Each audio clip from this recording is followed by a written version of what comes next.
Preston, Chris, Wes here with you. Brain dump from the Carolina-Arkansas game, and in a few hours we'll have Shane Beamer's weekly press conference, officially turning the page towards Georgia. I've asked you this before, Wes. The dude in the weight room comment, was that about juice? I think it was about Corey Rucker. Oh, okay, right. Okay. I remembered it was one of the transfers. That's cool. Well, we can pretend it's about juice right now. Yeah, I was based on what we saw Saturday. It's been juice week for sure. We'll talk about that. Corey Rucker may be available for the Georgia game. I imagine where Shane Beamer will start his press conference today is where we will start, and that is with some terrible news. Not unexpected. After the game, Shane Beamer said that Jordan Strawn and Mo Kaba had suffered long-term injuries. He immediately ruled them out for the Georgia game, said didn't know beyond that. We got the word sometime yesterday afternoon that both of those guys are going to miss the remainder of the season with torn ACLs. Hate it for both of them.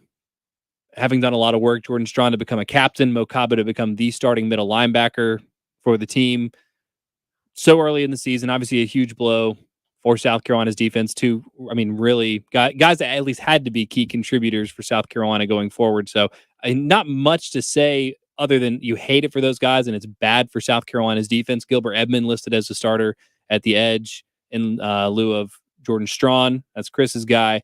And then Sherrod Green, not unexpectedly stepping into the starting middle linebacker role with Stone Blanton backing him up. But Chris, other than just like hate it for those guys and just hate injuries, and it's the worst part of the game by far.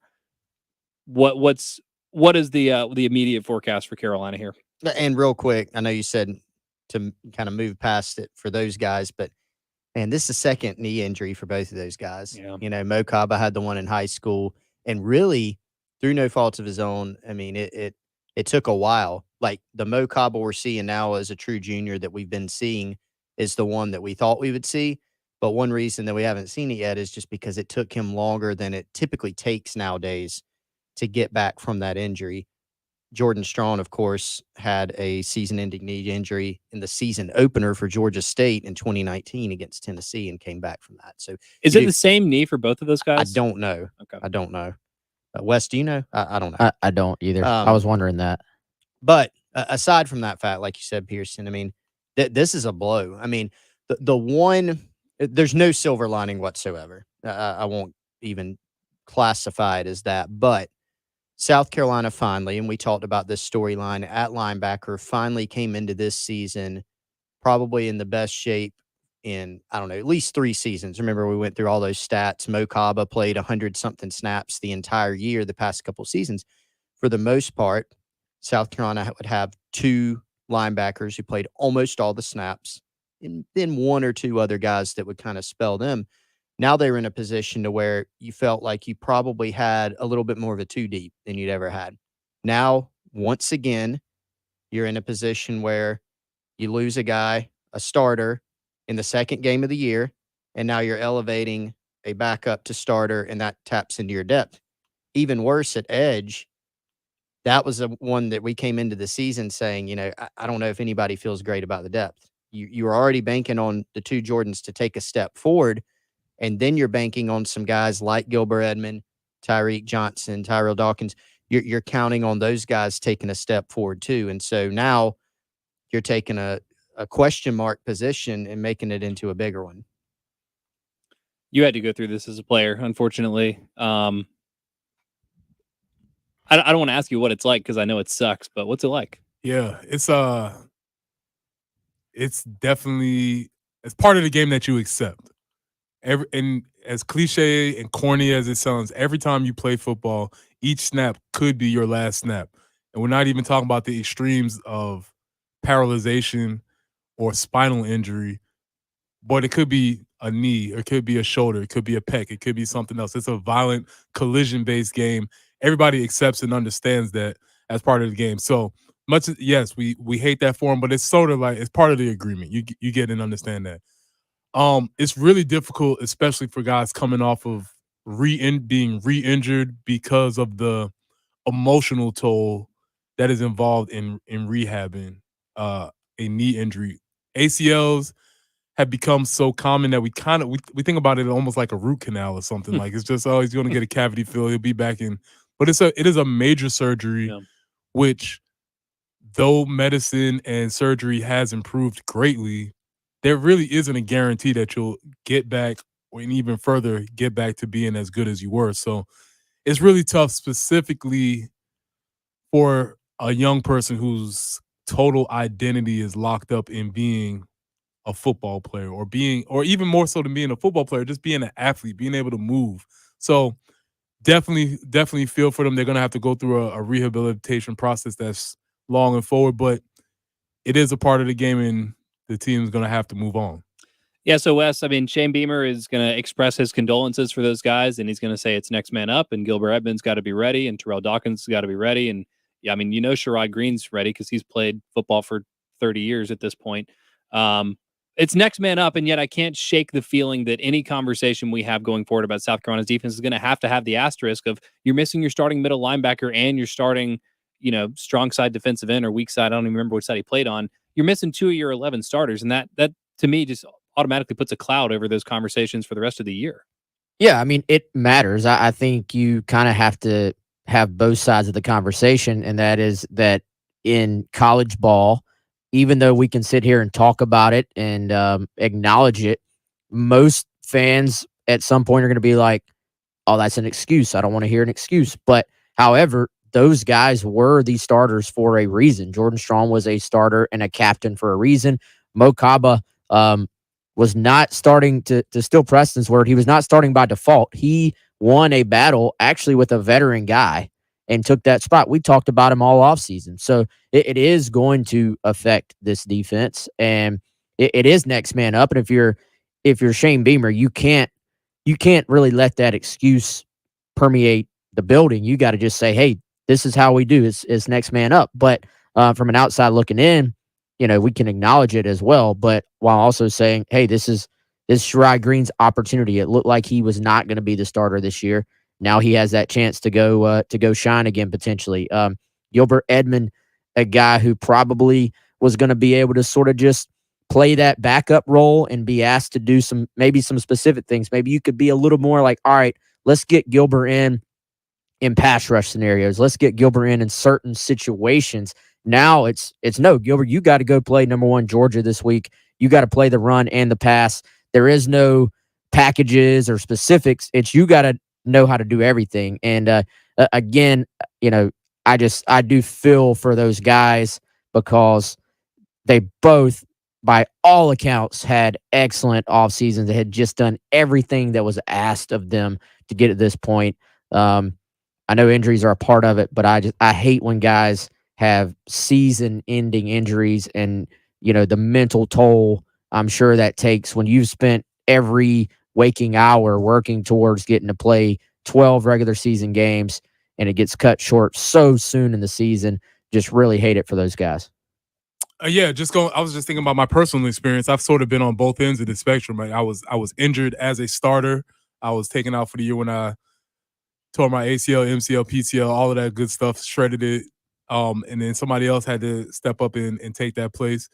When I was younger in my career, shout out to Dennis Quinn, 2 interceptions against Georgia, Gamecock, legendary plays for sure. But he was hurt, and I ended up playing. My first start was by default because DQ was hurt.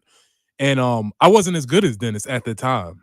And I was but I was playing well enough to have earned the position to be the next person up. Mm-hmm. But there still was a drop-off between the level that I was capable of playing at and the level that the starter, who was starter because he was better at that position. So there could be a drop-off, and even though this person, say Gilbert Elmer, who might be playing well, but he might not be playing as well as the starters were. So it's something to definitely keep an eye on for sure. So how do we talk about this? Because I can't sit up here for the next 12 weeks and be like, well, it doesn't matter because these guys aren't there. But as Wes pointed out, it does matter. I think it's of the accepted premise that this is the game and we only can play the people who are in uniform. Yeah. And that's just what it has to be. You don't get paid on what could have happened or what should have happened. And that's not indicated by records. And that's just the premise of football. We understand that there's going to be attrition throughout the year. You hope it's not now or this serious, but that's part of the game. We should not have injuries in football anymore. We should vote on it. Can turn it off like Madden. Yeah, yeah, exactly. No fatigue and no injuries. I don't want to watch the Cowboys without Dak. I don't want to watch the Steelers without Najee Harris. I don't want to watch Carolina without Mo Kaba and Jordan Strong. Like it feels like the early part of the season has been brutal. Like there've been a lot of high profile injuries, and you just hate it. So yeah, I mean, again, from Carolina's perspective, having Sherrod Greene as your backup middle linebacker is. I don't know if there are any backups at any position anywhere in the country that have played as much football as Sherrod Greene. So that's a decent fallback. To all y'all's point, the drop off to Gilbert Edmond might be a little more significant there. But, not only an opportunity for Gilbert Edmond, but, maybe that's Jordan Birch. Hey, you're the guy. You're the guy now. Like the first couple games, you've had some stats. The impact, we can debate how much or little impact he's had. You're the guy. You are the starter at the edge, and you need to go make the plays. Gilbert Edmond's going to be trying to hold his own out here. So we'll see. But like I said, it doesn't get any easier against Georgia. We'll spend a little more time tomorrow, Thursday, and Friday talking about that matchup specifically. But any other thoughts that you have, again, related to the injury, related to the Arkansas game, would love to hear from you in the Love Chevy phone line or the text line. 803-404-6100 is how you can get all of us there, and you can get each of us individually on Twitter as well. At Pearson Fowler, at Wes Mitchell, GC, at Coach P Tweets, and at GC Chris Clark. A few more stats that I want to ask Wes and Chris about, and we'll get Preston's football hands going next.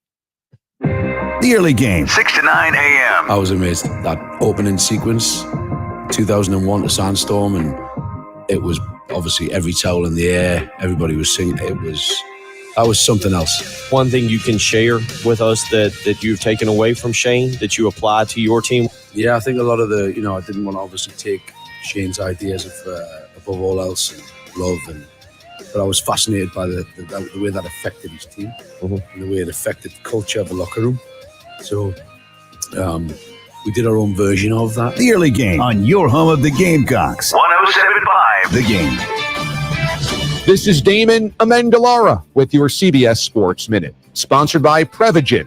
Robert Saleh wants to keep the receipts. He's daring the critics to say something else, and he'll use that against them when the Jets are finally good again. But what's the use here? Why pick a fight with the anonymous? Hey, coach, it's useless. Don't bother. This is Damon Amendolara.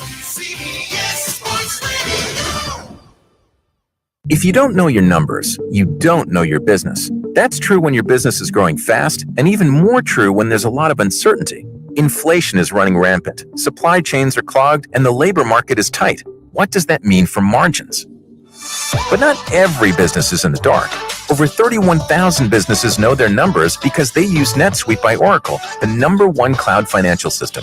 NetSuite gives you visibility and control of financials, planning, budgeting, and of course, inventory, so you can manage risk, get reliable forecasts, and improve margins. Everything you need, all in one place. In 2022, profit is the new growth. So NetSuite helps you identify rising costs, automate your manual business processes, and see where to save money. Know your numbers, know your business, and get to know how NetSuite can be the source of truth for your entire company. NetSuite is offering a one-of-a-kind flexible financing program. Head to netsuite.com/play. netsuite.com/play. High school coverage on 107.5 The Game is sponsored by Love Chevrolet. Hey, y'all, Jay Phillips here from my good friends at Dan's Fan City in Harbison. Ceiling fans don't sound like something you think about a lot because you don't really need to, but when you've got good ones, they work so well, keeping energy costs down and your comfort level up. All kinds of fans at Dan's Fan City, big to small and quiet, quality fans. They have accessories and light kits, fan blades, and more. Stop by and see them soon, Harbison Boulevard next to Total Wine, or call Dan's Fan City, 781-FANS. You'll be glad you did. Texting enrolls you into recurring automated text messages. Consent not required to purchase. Message and data rates may apply. Hey, Dan, how you doing? Haven't seen you around the gym for a while. Yeah, I've really fallen off. Since I turned 40, I just don't get the results I used to get. Could be lower testosterone. Lower T? Yeah, I went through it a while back. Once you hit 40, your body has less free testosterone. I got Nugenix Total T, and it's made a huge difference for me. I've seen that on TV. Is it for real? Oh, yeah. The patented key ingredient is something called Testofen, which helps boost free and total testosterone levels to help you trim up and and stay lean. And it's made a difference for you? Man, I feel like I'm in my 20s again, at work, in the gym, and in the bedroom. Are they still giving out complimentary bottles for people to try it for themselves? Yeah, you just need to send them a text. Text STREAK to 321-321 right now for your complimentary bottle of Nugenix Total T, the #1 selling testosterone booster at GNC. Plus, text now and we'll include a bottle of Nugenix Thermo, our most powerful fat incinerator ever, to help you get back into shape fast. Absolutely free. Text STREAK to 321-321. That's STREAK to 321-321. I know what back to school means. It means rides. Rides to school, football, dance, soccer, band, rides to everything. This year, ride with great gas mileage, leading edge technology, style, comfort, safety, and plenty of room for everything in a new Honda. From Honda of Columbia, get more for your trade and enjoy no hassle pricing and a no pressure buying experience at Honda of Columbia, Highway 378 at I-20. Ray Magliozzi here for eBay Motors. So you have to drive 300 miles to your cousin's wedding. Okay, so it's his fourth. But you know what they say, fourth time's the charm.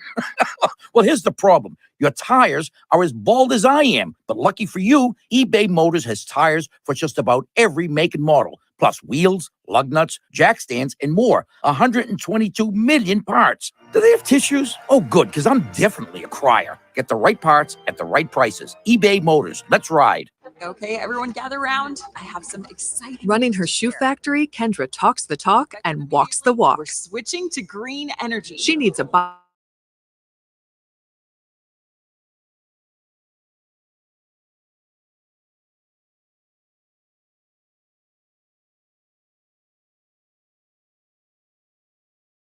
Visit Indeed.com/credit and get $75 towards your first sponsored job.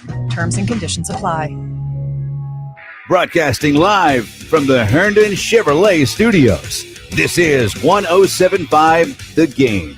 Stop by or shop online today and see why Herndon Chevrolet makes you smile. It's the Gamecock Central Takeover Hour, presented by Firehouse Subs, founded by firemen with Pearson Fowler, Chris Clark, and Wes Mitchell on the home of the Gamecocks, 107.5 The Game.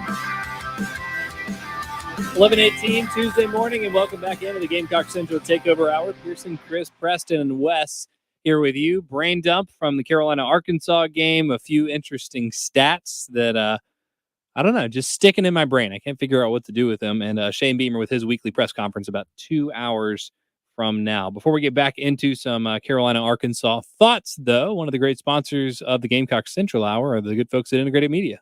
Yeah, Integrated Media. If you can conceive of it, if you can dream of it in your home, they can do it. Whether it's, I don't know, doing like they did for me, hook up all your old video game systems on a switcher. But it may be you just want something a little more modern. Smart home, home theater, audio, video, making sure your internet signal is good enough so you can stream 10 college football games at once, installing 10 TVs if you need that many TVs, security and cameras. Integrated Media specializes in smart home installation services, really all around the state, guys. But give them a call, 803-948-8327. or integratedmediainc.com. Make sure that your internet signal is strong, no buffering.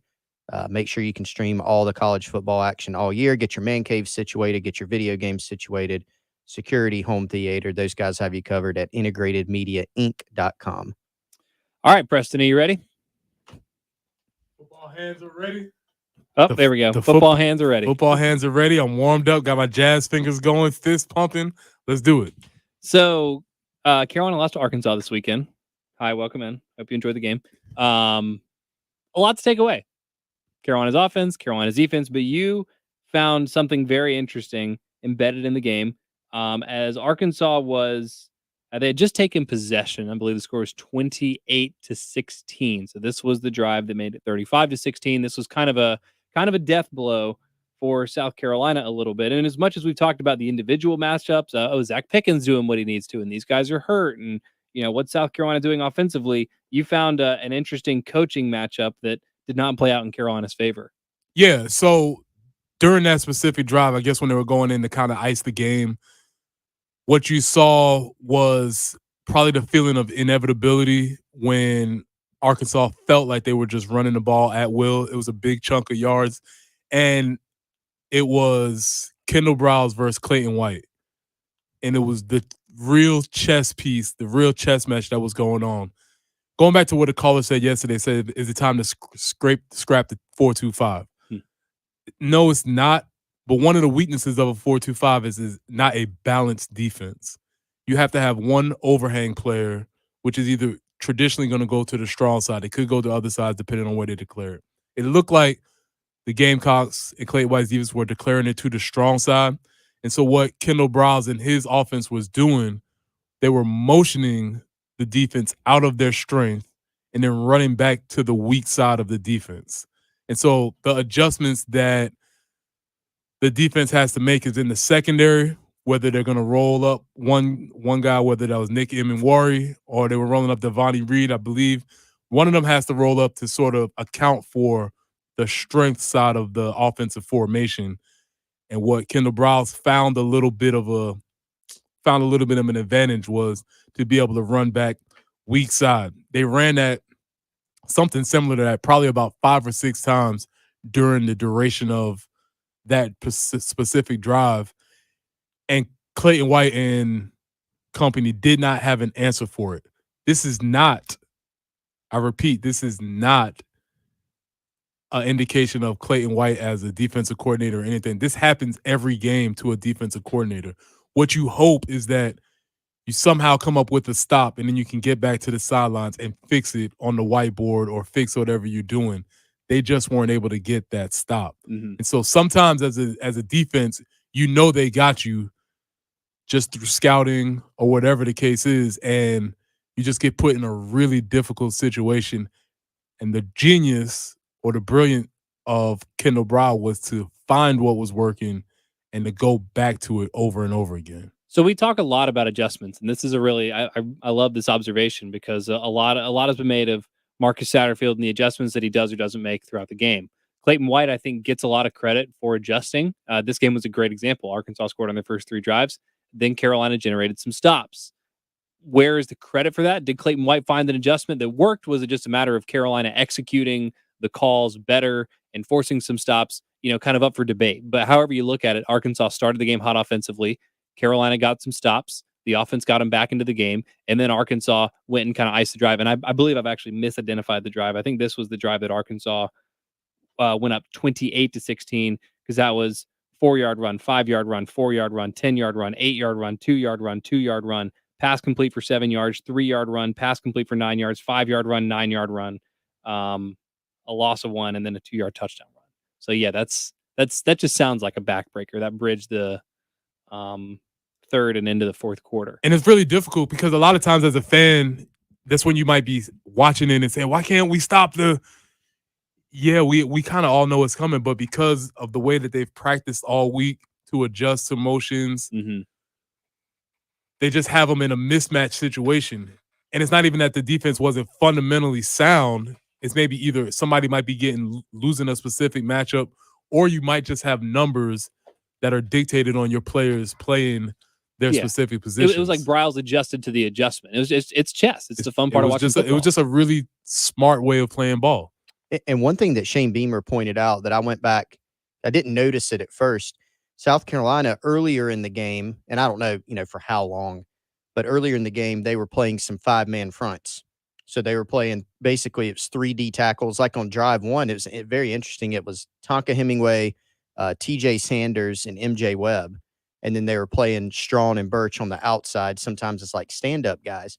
And Beamer mentioned in his post-game presser that once Strawn and Mo Kaba went down, that they were not able, they felt like they couldn't run those certain packages as much. I don't have a statistical breakdown on when and how much they ran it, but I didn't go back and look at some of that. That makes a lot of sense.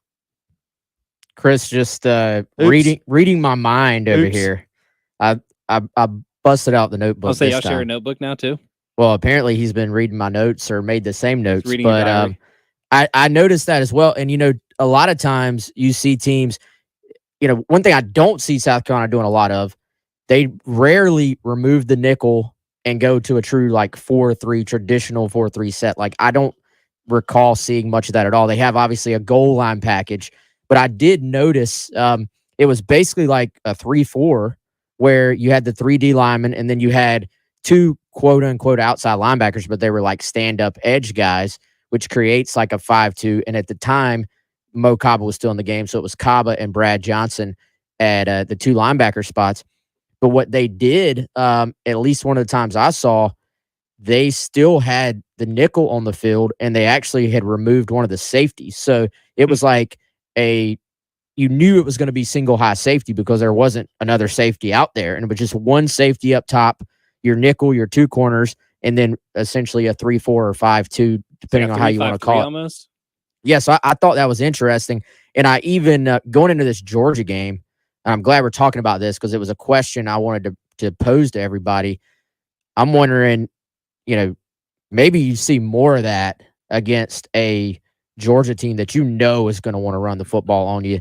Do you think maybe introducing or using more of these personnel packages that aren't quite just, hey, we're 4-2-5 and that's what we do? Now, I want to acknowledge some of the reason this defense has been successful has been that they installed it to an extent where it didn't matter that it was first year for these guys. Last year, they said, hey, this is what we do. We're going to do it. This is their identity, right? We talk about offensive identity. What's the identity? They say, this is what we're going to do. This is what we're going to do. We're going to teach our guys all the intricacies of this, and we're not going to overload them. But I think year two, you probably do maybe see some opportunities to introduce some other things and maybe use some of these other packages a little bit more. Yeah, for sure. I mean, every defense, there's no perfect defense. Every defense has pros and cons, even if played perfectly, even if every person's playing perfectly. The other offensive coordinator gets paid also. They're paid to figure out ways to beat it. It just seemed like Kendall Browse was just a step ahead of Clayton on that drive.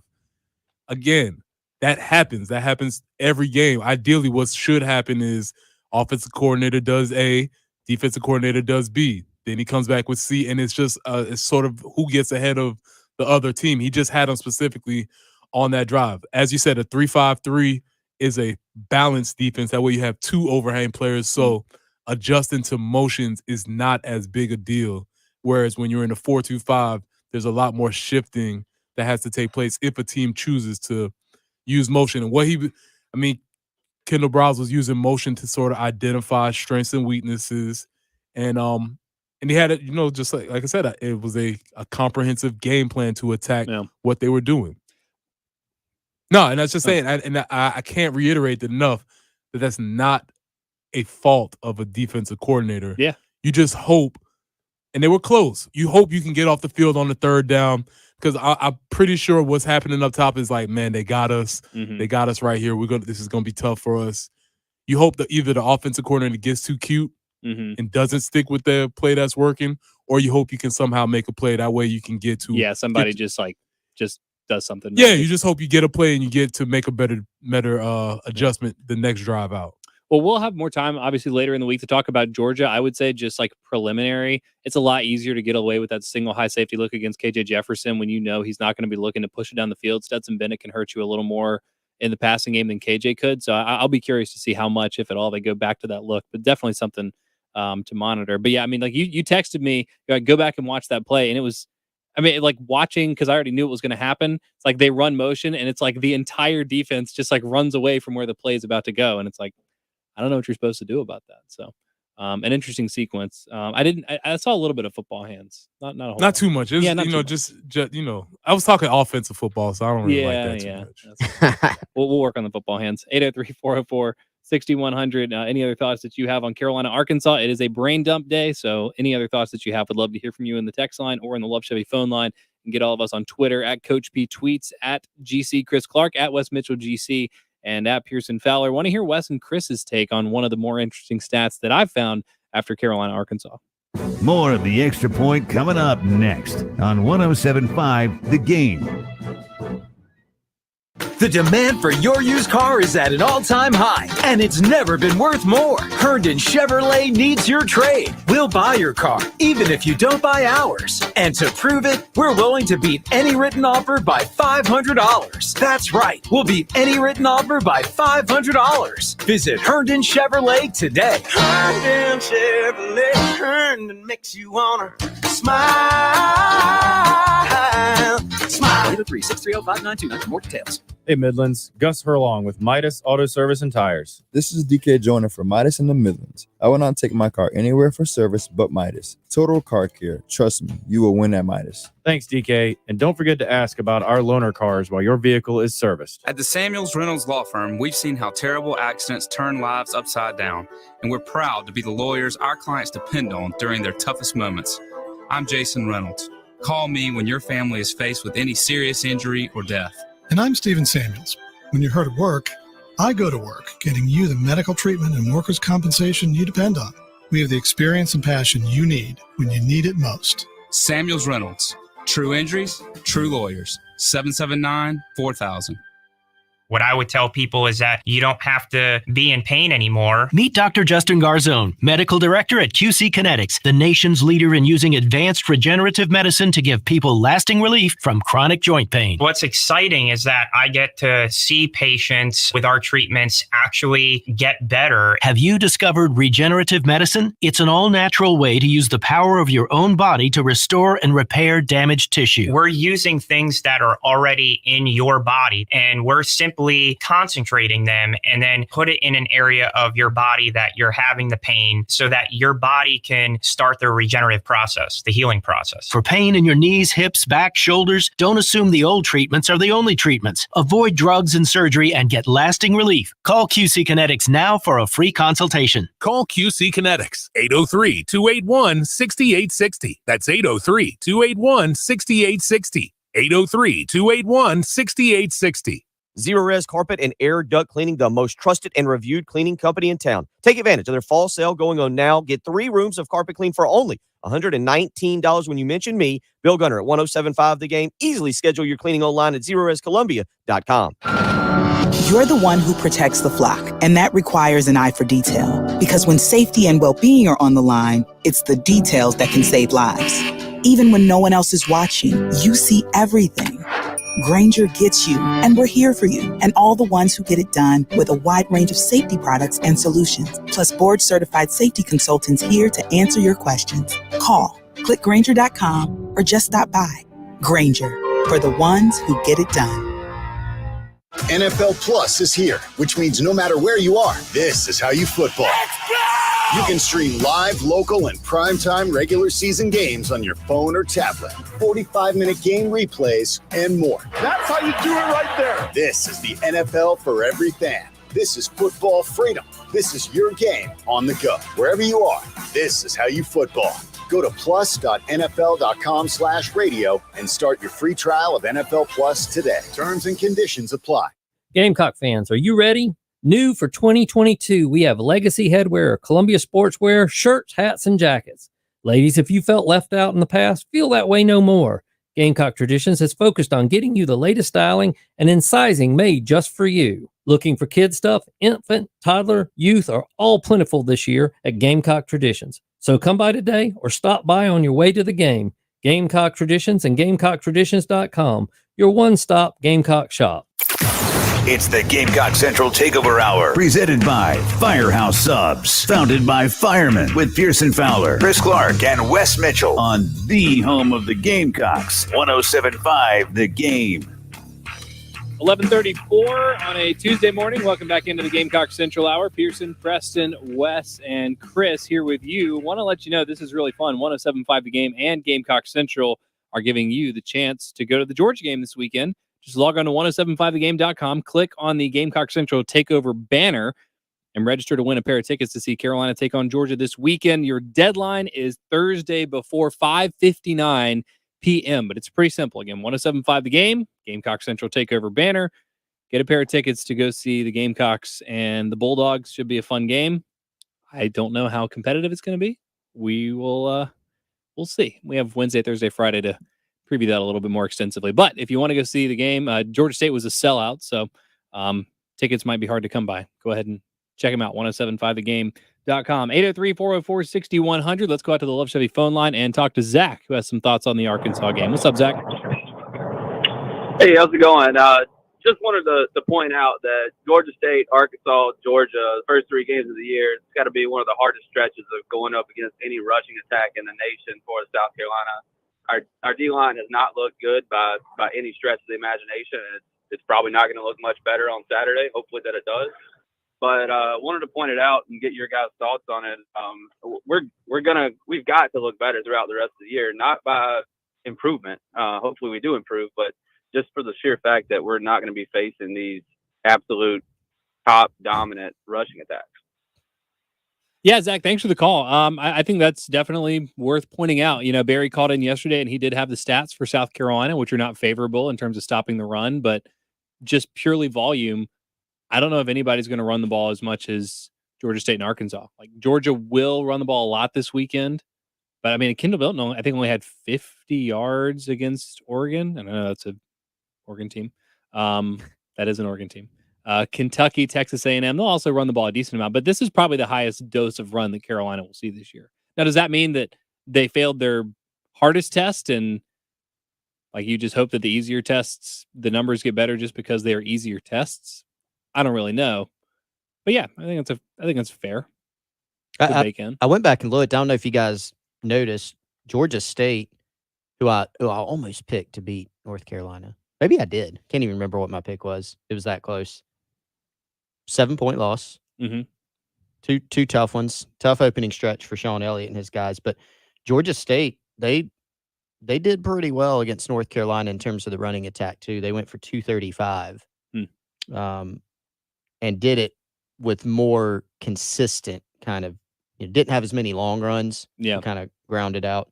And then Darren Granger had a great game. He had 3 touchdowns, actually. Had a very bad game against South Carolina. I will say that's not really the comparison that you're looking for. That's not a great comparison. North Carolina defense is absolutely putrid. They're pretty bad, we think. But the point is, I think Zach makes a good point. You look at Georgia State with their style, they're going to run the football. Again, South Carolina, they give up some yards. They give up some explosive plays. Yes. They still largely controlled that game defensively, which is what you want to see against an opponent like that doesn't have as much talent as you. Arkansas, we knew that they're very talented, and they have a scheme. Preston just laid out in the last segment why it's so tough to defend. They've got guys that can operate it schematically. They're very sound. They're very creative. They're very good. And then Georgia, they've just been lining up against people doing whatever they want last year and, this year. This year they might be better offensively. Might be. We don't know. But they had just a leisurely day at the office the past couple weeks. So we know they're going to run it, but Georgia, explosive in the passing game. Yeah, too. They have been. And again, like the Oregon game, if that's the blueprint, that was definitely more pass heavy. I don't know what to take from the Stanford game. So nothing. Yeah. Zero. They just showed up and dominated. But to come back against the Preston's play, like if Kendall Briles were Kendall Smith, well, not that Kendall Smith, but a different Kendall Smith. If Kendall Briles were Kendall Milton Stevenson, I don't know anyone named Kendall Stevenson. I'm just saying if he were not Kendall Briles, he would be a much higher profile, I think, offensive coordinator right now. Because I don't think anyone's disputing his chops as a play caller and play designer. Oh no, it's the point that I'm trying to make. Like that's one of the better OCs that Carolina will face this year. Yeah, I mean the guys from that. I mean, what is it? Kendall Briles and then Jeff Leby, who went to Oklahoma. They're tremendous. I mean, it's a very difficult system to defend. Yeah. So thank you for the call, Zach. Preston, do you have any? No, just to add on to that is that oftentimes we think of OCs being the guys that are putting up the flashy guys get the 500 yards and they're whipping the ball around, but just having his understated understanding of what he was trying to accomplish it's probably not as talked about because it's not as flashy. Right. But it was definitely as effective for sure. I think there is some, I can appreciate when a guy is willing to just kind of say, hey, this is what we do best. It may not be as flashy for me personally as the play caller. I may not get those, oh, that was a great call. That was a genius call, but it's best for the team and for the offense. And yeah, good call by Zach. I think sometimes we look at sports in regards to like our team, the team we're following or team we're pulling for, and then we sometimes can just look at it from that perspective as far as not saying, all right, football is a game of matchups. And sometimes that matchup is going to definitely go in my team's favor, and sometimes that matchup is not unless you just happen to play above your head on that given day, I think. Just got a text here. It says if Kendall Briles was Carolina's offensive coordinator with their current players, they'd be 2-0 and number 2 in the East. Maybe so. I don't know. Maybe so. It's a big if. That's a big one. That's a big sentence. Yeah. Speaking of, I don't totally disagree, but speaking of Kindles, Wes has a Kindle he likes to tell us about. What a segue. He's a pro. Wow. He's a pro. Wow. Carolina, bird down. You should put this show on the radio or something, man. That was good. Yes, Kendall Walsh, my realtor from the Moore Company, 803-414-3590. workwithwalsh@gmail.com, @workwithwalsh on Twitter. Shout out Kendall. She's probably listening to the show right now. She used to work with the Gamecock Club. Huge Gamecock fan. She helped walk us through the home buying process and make it very simple. And it was a process. Like, it is not necessarily fun going through all the steps of buying a house. And Kendall handled all the nitty-gritty details for us. And she can do that for you as well. She's worked with several South Carolina, either current or former coaches, whether they were buying or selling. Again, huge Gamecock fan and a great person on top of that. 803-414-3590. Again, workwithwalsh@gmail.com, and that is her Twitter as well. Give Kendall a shout and tell her that I sent you to her. So I have one stat, I guess kind of a 1A and 1B stat, courtesy of one of my favorite things that Chris Clark puts out on Gamecock Central on a regular basis. I asked Preston about it. I need to ask you two what it means. One of the most troubling stats for me as Carolina exits the Arkansas game and turns their attention to Georgia, and I will have that for you next. More of the Extra Point coming up next on 107.5 The Game. High school coverage on 107.5 The Game is sponsored by Love Chevrolet.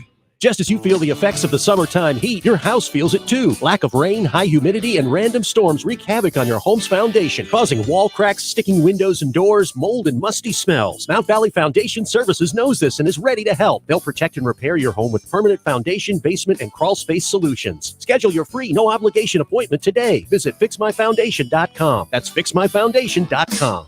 Mount Valley Foundation Services, rock solid foundation. Zero-Res Carpet and Air Duct Cleaning, the most trusted and reviewed cleaning company in town. Take advantage of their fall sale going on now. Get 3 rooms of carpet clean for only $119 when you mention me, Bill Gunner at 107.5 The Game. Easily schedule your cleaning online at ZeroResColumbia.com. Hey, Midlands. Gus Hurlong with Midas Auto Service and Tires. This is DK Joyner for Midas in the Midlands. I will not take my car anywhere for service but Midas. Total car care. Trust me, you will win at Midas. Thanks, DK. And don't forget to ask about our loaner cars while your vehicle is serviced. Here's the deal. I've had constipation with belly pain, discomfort, and bloating for years. I've tried a lot of laxatives and fiber supplements, but my symptoms keep coming back. You could have a chronic condition called irritable bowel syndrome with constipation, or IBS-C. Linzess, or linaclotide, is a prescription medicine that treats IBS-C in adults. Linzess works differently than laxatives. It lets you have more frequent and complete bowel movements and helps relieve overall abdominal symptoms, belly pain, discomfort, and bloating. These symptoms were studied in combination, not individually. Do not give Linzess to children less than 2 years old. It may harm them. Do not take Linzess if you have a bowel blockage. Get immediate help if you develop unusual or severe stomach pain, especially with bloody or black stools. The most common side effect is diarrhea, sometimes severe. If it's severe, stop taking Linzess and call your doctor right away. Other side effects include gas, stomach area pain, and swelling. There could be more to your story with IBS-C. Talk to a doctor today. Say yes to Linzess. Learn more at linzess.com or call 1-800-LINZESS. Sponsored by AbbVie and Ironwood Pharmaceuticals. This is a paid advertisement. Pulaski Kirker with principal offices in Houston, Texas is responsible for the content of this advertisement. Brandon Pettijohn is attorney licensed in North Carolina. Attention! All military members or military families or contractors that spent time at the Marine Base Camp Lejeune. If you or a family member lived, worked, or served at Camp Lejeune at any time from 1953 to 1987, you may be entitled to significant cash compensation. Call 800-927-2971 now to see if you qualify. That's right. Marines, their families, employees, contractors, and anyone who lived, worked, or served at Camp Lejeune may be entitled to significant cash compensation. Study Studies have found the water at Camp Lejeune was contaminated with toxic chemicals for decades, causing serious health conditions such as cancer, Parkinson's, leukemia, and non-Hodgkin's lymphoma. Congress has approved, and President Biden has signed a new law allowing anyone that spent time at the base to seek the justice they deserve. Billions have been set aside for victims of toxic water claims. If you or a loved one was at Camp Lejeune at any time through 1987 and developed a serious health condition, you or your family may be entitled to significant cash compensation. Hurry, time is limited. Call 800-927-2971. That's 800-927-2971. 800-927-2971. Broadcasting live from the Herndon Chevrolet Studios. This is 1075 The Game. Stop by or shop online today and see why Herndon Chevrolet makes you smile. It's the Gamecock Central Takeover Hour. Presented by Firehouse Subs. Founded by firemen with Pearson Fowler, Chris Clark, and Wes Mitchell. On the home of the Gamecocks. 1075 The Game. 11:46 Tuesday morning. Welcome back into the Gamecock Central Takeover Hour here. Pearson, Chris, Preston, and Wes here with you. Do you guys ever say all four of our names, like when you're telling people about the show or anything? I don't think so. Not in one continuous motion like that. Yeah, I know. I've made, it's not even a running joke because it's not funny or a joke. But what's the right order for our four names? I have no idea. It probably whichever one just rolls off the tongue. That's what I'm asking. But I feel like I'd have to sit there and say them all in various orders.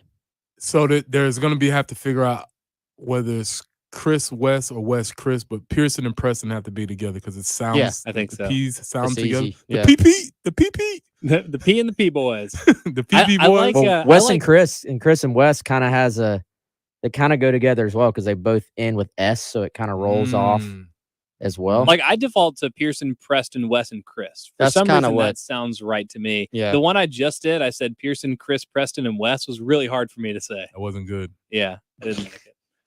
Today's an exciting day, though. This is also the first time we've ever taken that 40 break on time, so we're going to celebrate. We're going to make the most of this last segment. Do we have cake? That's Do we have cake? Or I don't know. Do you? That's three great things in a row for you. I know. This is on fire today. Yeah, this is a really, really good Tuesday. Before we jump into a stat that Chris brought to my attention yesterday on Gamecock Central, Chris is also going to tell you guys about who you should call if you ever need to move anything, anywhere. Yeah, we were just talking about that while we were at break. Like good realtor, like Kendall Walsh. I mean, can't put a price on that. Same thing with moving. We have someone in here in West that just moved and just called Gamecock Moving in order to do that. You've probably seen them around town. Friendly looking folks. Columbia's clean cut, reliable movers, and they're ready to assist you with any size move. You can go to GamecockMoving.com and request your free moving estimate online. They also have a really helpful moving checklist. Really stressful. I've moved before. Wes just moved. It's a stressful time, but if you find somebody like Gamecock Moving, they can make it easy for you. You can go on there, check out your moving checklist, order your free moving estimate online, go to GamecockMoving.com or give them a call, 803-814-3569. If you go check out their reviews on Google or Facebook, super high reviews, super happy customer, and Wes Mitchell sitting right beside me, GamecockMoving.com. I think there's a review from me on there as well. There you go. Very good. Not right next to you. Preston sitting in between you guys. You can text that number too, by the way. You don't even have to call. You can just text. Look at that. Man. Good service. High quality. Chris, you put out the snap counts for every game, and I deeply appreciate it because it's super useful for me. I use it all the time. I reference it every game. Yeah. Why did Jaheim Bell play 28 out of an available 74 snaps on Saturday? That was probably one of the most common questions we've gotten. So my short answer is, unfortunately, I don't know. I do think that probably this week when Shane Beamer and Marcus Satterfield talk, again, we haven't heard from Marcus Satterfield. He'll review each game and kind of look forward to the next. Probably that's going to come up. My guess, in just kind of seeing how the game played out, you probably noticed on the snap count, Austin Stogner played, 50-something snaps? 51 snaps. So he played a lot, which we figured this year that he would play a lot. We figured on probably more two tight end sets also. Didn't see that, I think, a majority of the time this game. Carolina obviously played a good bit of like more true 3 wide in the game. They, to your dismay, Pearson, also had Jaheim running the ball, of course, in certain situations. So I would just say, probably a matchup type thing is what they're going to say. Other than that, I don't have a great answer. Now, go ahead, Wes. You had a thought. But no, I was kind of on the same wavelength, but I was just looking at the snap count numbers. Amarian Brown, who is the slot receiver, and if you say, all right, Stogner's going to be the kind of true inline tight end, and you're not going to move Stog and Bell in and out of that spot, which Stogner played 51, which is one of the highest snap count totals of the skill players. Wells and Jalen Brooks was higher. Rattler and the O-line guys were higher, but Brown 43 snaps, so that's a true slot guy. That would be the guy basically I would say is probably taking those snaps from him. So Marion Brown's better than Jaheim Bell 2 games into the season. No one's saying that. I think that's more the matchup. They were trying to hit, I believe they were trying to get Amarian Brown's speed on the field to try to stretch the field a bit more. And now you could certainly make the argument, well, you can put Jaheim Bell out there in the slot position. We've seen him there. But my guess is that, Bell started the game, but my guess is that is a designed personnel decision of we're going 3 wide this week and we want Brown's speed on the field. Joyner also played 19 snaps up from 1, I think, in week 1. So yeah, I think that's probably our answer. Now you take it one level deeper, you can get into why did you make that decision? Why did you want to do that? And that's certainly a valid question, but I think the surface answer is they were playing a lot more 3 wide. Yeah. Well, let's do that. So if 3 wide with Amarian Brown being that true slot is a better option for you, I think it's safe to say that if someone's really one of your best offensive players, that should be matchup proof, shouldn't it? Shouldn't you always want your best player on the field regardless? Yeah, yeah. And in a lot of cases, yeah. I have said time and time again, Jaheim Bell is going to be the focal point of this offense, and obviously that was not the case at all on Saturday. So whether or not he should or shouldn't be is up for debate, but I think it's pretty obvious on Saturday that he was not the focal point of the offense. And I think this was something we talked about all last year. Is Jaheim Bell being used properly? I think we have seen with Bell, it's kind of been either, not a big game or a massive game. Like it hasn't been that just consistent 6 or 7 catches for 80 yards and you can just count on it every single game. It's been more absolutely goes off or hasn't been as involved. Didn't have a catch against Arkansas. He had a drop. Right. Yeah. Had a drop and a PI. Yeah. Look, I think Jaheim Bell and did not grade out well.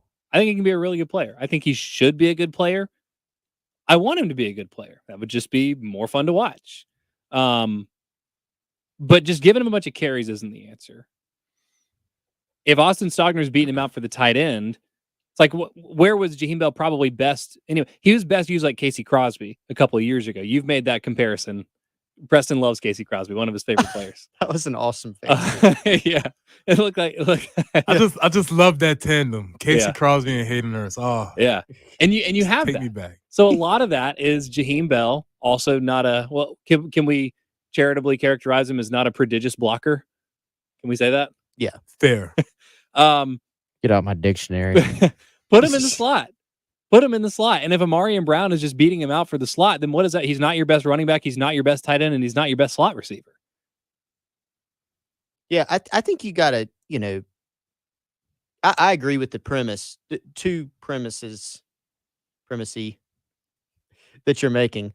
I think in that, he probably should be on the field more. If you're trying to emphasize him how you say you want to emphasize him. Mm-hmm. We heard about that a lot this offseason, and it made sense. And then B, give him some more things. Now, I have been a little bit irritated because people have been like, make it easy to give him the ball. But then if you throw him a short pass, they go, well, not like that. It's like, okay, well, the easiest way to get the ball in somebody's hands, aside from literally handing it to them, is to throw them a short pass. You know, he's a guy that can do different things, as we know. He can carry the ball. He can catch short passes. He can also go deep. He did draw a PI flag, as Wes said. We saw in the bowl game, in the bowl game, he ran past a 5-star corner on a post route and beat him. And, so he down the field on a post pattern. Yeah. And then another one, he ran past an entire secondary. And we said, well, it's North Carolina. Point is, it's a 6'3", 235-pound guy running a route and then running past a bunch of guys that should be in theory. Has he run a post this year? I don't know. I haven't seen the All-22s. I'd have to go back and study all the film. But I agree with the premise that you need to find a way to, force feed sounds like a bad word, but you need to find a way to get him the ball, and he needs to be on the field more. Now, playing AB in the slot, especially against Arkansas, made sense. I know that close plays don't count, but when you look in theory, they missed by about a foot a touchdown on a post. He was in the back of the end zone wide open, and Spencer missed him. And then there was another one that AB probably should have fought more for. Maybe Jaheim comes down with that ball. So that also made sense. But, you have a bunch of guys that in theory, because we're all sitting here saying, well, why isn't DeCarrion getting the ball? Why isn't Josh getting the ball? I don't care if DeCarrion didn't get the ball. And Josh Vann had 17 snaps. He's lost his role. But yeah. Preston, you had something on Jaheim? Oh, no, I was going to say that's a simple answer. If you want to look around why you're not getting the ball, it's because you're not playing well enough. Yeah. And that's the answer that they would get if they was in. I'm sure Justin Stepp's going to have to either break it to him smoothly or break it to him just as it is. But you want to get the ball, your film should produce your results. So somebody needs to ask that question for sure. And if they give us the surface answer, I want Big J Journalism to ask the deeper question.